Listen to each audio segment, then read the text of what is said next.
So now let's move into emotional appeals, really tugging at the heartstrings. So emotions can be both positive and negative. I'm going to start with the use of one of the negative emotions. It's actually proven to be very, very effective, particularly in public service kind of messages. So you might want to stop people engaging in things like smoking cigarettes or things like drinking and driving, things that have negative consequences, both for individuals and also for societies as a whole. Now, what's really fascinating here about this research, again, if we think of a diagram where on the x-axis is the amount of fear that I'm putting into the commercial, from very, very low fear to very, very high levels of fear, maybe even showing people in car accidents and things like that as a consequence of drinking and driving. That would be very, very high fear appeal, as opposed to just saying, yeah, don't drink and drive, it might be bad for you, or you might get stopped by the police. So as you increase the fear level, what researchers have found over and over again is something called an inverted U relationship. If the y-axis is effectiveness, does the ad change people's behavior? Does it change the way they think? Does it change their emotions? A little bit of fear works. As you increase the fear, the success of the advertisement increases. But if you make the thing too fearful, then the effectiveness goes down. So you have to be careful. You have to pitch it just right. If it's too aggressive and too fearful, what actually happens, again, this relates back to many of the things Barbara said, is customers have an adverse reaction. Gee, well, that's never going to happen to me. I'm not going to literally crash my car and die. And because it seems too implausible, then the advertisement becomes less effective. So be a little bit careful if you're using fear. Sometimes fear and humor get used together. I'm just putting up a couple of slides for you to see. So this is a fashion brand in the UK. There's a gentleman having a shave. Unfortunately, the person who's doing the shave is otherwise preoccupied. Same thing for the guy who's mowing the lawns. Okay. Now, in addition to negative emotions, of which fear is one of the most common, and certainly if you think about particular kinds of advertising, like political advertising, almost all of it in the United States and perhaps around the world is very, very negative. So negative, fear-based advertising can be very, very effective if it's done well. I'm not necessarily endorsing it, but it can be very effective. So, in addition to these negative emotions like fear and disgust and anger and other things that we can also use positive emotions. A good example of this was a great campaign that was put together by Procter & Gamble during the Summer Olympics in 2012 in London. And the whole idea was to say what a great job it is to be a mother. And of course, all of the mothers that were shown from different places around the world were also people who were engaging with and using Procter & Gamble products. This was all shown, for example, not just on television, but through Facebook and other kinds of social media channels. Okay, now I want to conclude this part of the content with a somewhat controversial form of advertising. It's called subliminal advertising. Now, subliminal advertising is interesting because there's no clear research that shows that it works or that it doesn't work. So let me give you one of those urban legends. So one of the urban legends was way back when in the 1960s and 1970s, there were things called drive-in movie theaters in the United States.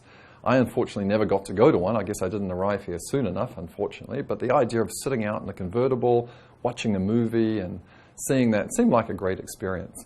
So the idea was that as the movie was playing, just before intermission, because you would have a break halfway through the movie, there would be one screen that would just flash like this, buy Coke. And it was flashed so quickly that you weren't able to really process it consciously, but the notion was you would then run out at halftime and buy Coca-Cola. Now, whether or not this was true or really worked is open to some debate. It's probably a little bit of an urban myth or an urban legend. However, companies still seem to place some faith in it and try to use it. So maybe some of you out there are even doing it and practicing it. If so, please do contribute that to our discussion. Related to that, I'm going to share a little bit of research by a friend of mine at Duke University, Gavin Fitzsimons, which goes in the other way, which suggests maybe you could do subliminal advertising. So what Gavin did is he did a very clever experiment at his lab down in Duke University where he flashed at very, very high frequency, so fast that your brain couldn't really register, various kinds of brand logos. And what he found was really fascinating. If I flash, again, my friend Chris, who's really involved in everything here, I flash him the brand logo for Apple. And then after he's seen that logo, even though it's been too fast for him to process, I then give Chris a creativity test.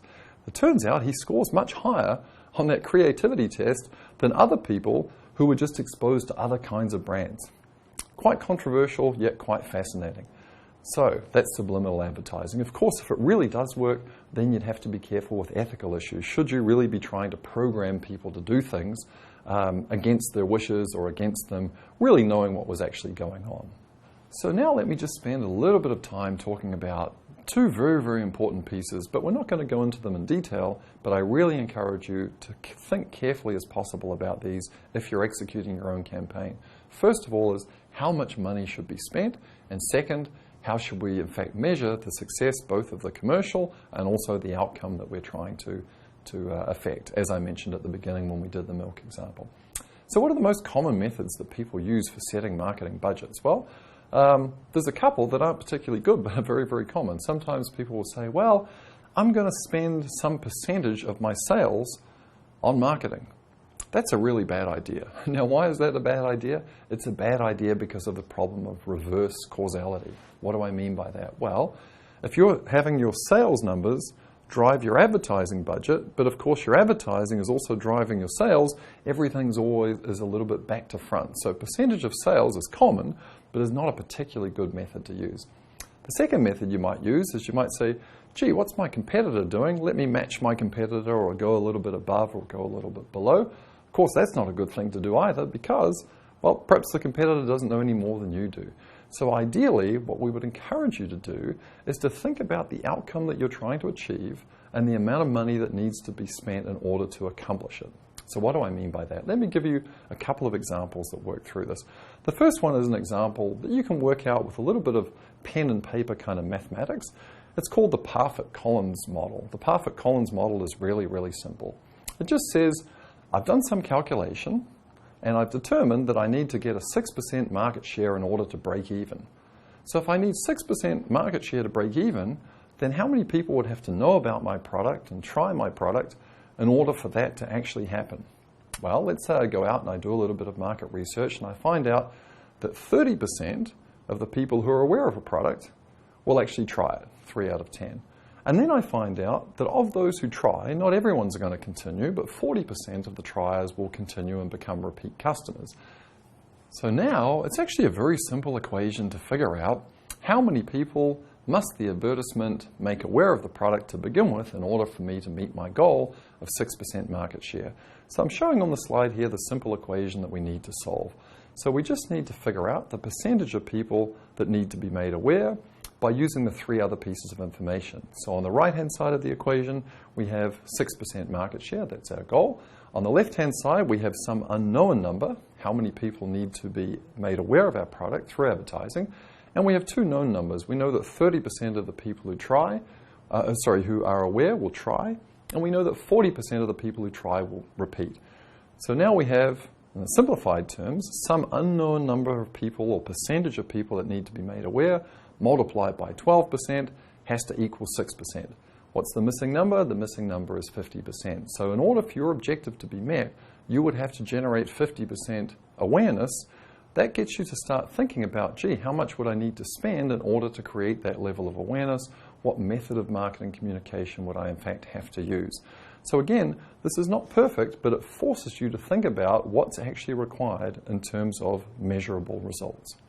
So what I want to really reinforce to you out there, if you're thinking about spending money on marketing communications, is to think about the goal that needs to be achieved and then kind of work backwards to figure out approximately how much money would need to be spent in order to do that. So in terms of measuring whether or not advertisements are effective or marketing communications are effective, there's really a whole spectrum of things that we can do, from running an experiment where we do a marketing communication in one market but not the other, and we look at the difference in sales, from doing things like asking people in surveys how they feel about our brand after they've been exposed to a new communication as opposed to how they felt before, to all sorts of other things.